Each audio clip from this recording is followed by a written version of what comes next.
Welcome to fight talk with Lalit Kumar.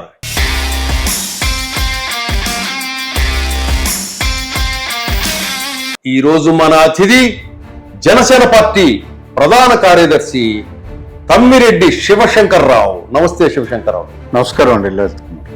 Sir, ఒక మాట అడుగుతాను మిమ్మల్ని. 2024 ఎన్నికల్లో 21కి 21 గెలుస్తామని మీకు అనిపించిందా? ఖచ్చితంగా అనిపించింది. ఎందుకు అంటే mood of the people, mood of the state గమనించినట్లయితే ప్రజలు చాలా విసుగు చెందారు. సార్, మొన్న ఎన్నికల ప్రచార సమయంలో పవన్ కళ్యాణ్ గారు, జగన్ నిన్ను అదం పాతాళానికి తొక్కకపోతే నా పేరు పవన్ కళ్యాణే కాదు, నా పార్టీ జనసేనే కాదు అన్నాడు. అంత గట్టిగా ఎట్లా చెప్పగలిగాడు సార్ పవన్? ప్రజలు పడుతున్న బాధలు ఆయన గమనించాడు. ఎందుకంటే అనేక కంప్లైంట్స్, వీళ్ళు చేస్తున్న అరాచకాలు, భూములు లాక్కోవడం, పేద ప్రజల అసైన్మెంట్ భూములు లాక్కోవడం, దళిత భూములు లాక్కోవడం, ఈ అరాచకాలన్నీ చూసి ఆయన విపరీతమైనటువంటి ఎక్సైట్ అయ్యాడు.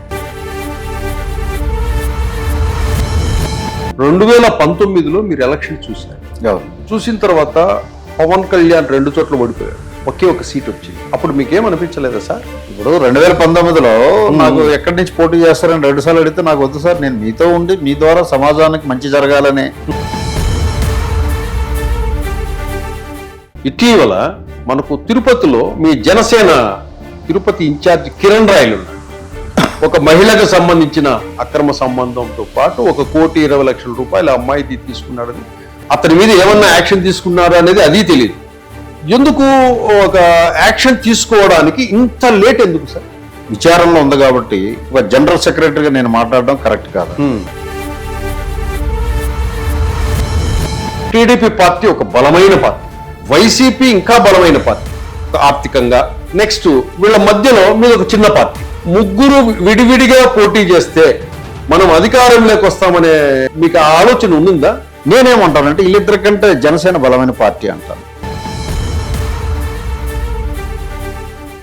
ఇంకోటి, ఇక్కడ చంద్రబాబు నాయుడు గారిని అరెస్ట్ చేశారు. పవన్ కళ్యాణ్ గారు ఒక్కసారిగా ఆ టైంలో ఫైటింగ్ జరిగింది, పోలీసులతో వాగ్వాదము, తర్వాత జైల్లోకి వెళ్ళేసి వచ్చిన తర్వాత పరిగెత్తుకుంటూ వెళ్ళి చంద్రబాబు నాయుడు గారిని కలిసి బయటకు వచ్చి ఇమ్మీడియట్ గా బాలకృష్ణ గారు, లోకేష్, పవన్ కళ్యాణ్ కలిసి మేము కలిసి ఎన్నికలకు పోబోతున్నామని ప్రకటించాం. ఆ టైంలో పవన్ కళ్యాణ్ గుగ్లీ బాల్ వేశాడు, దానికి క్లీన్ బోల్డ్ అయింది వైసీపీ. నిజంగా మీరు ఓపెన్ గా, హోల్ హార్టెడ్ గా చెప్పండి, 21 కొడతామని అనుకున్నారా, లేకపోతే కొద్దిగా డౌట్ ఉన్నిందా? ఒక్క సీటు పోతుందేమో అని నేను అనుకున్నాను. ఏదది? అది చెప్పడం మంచిది కాదు.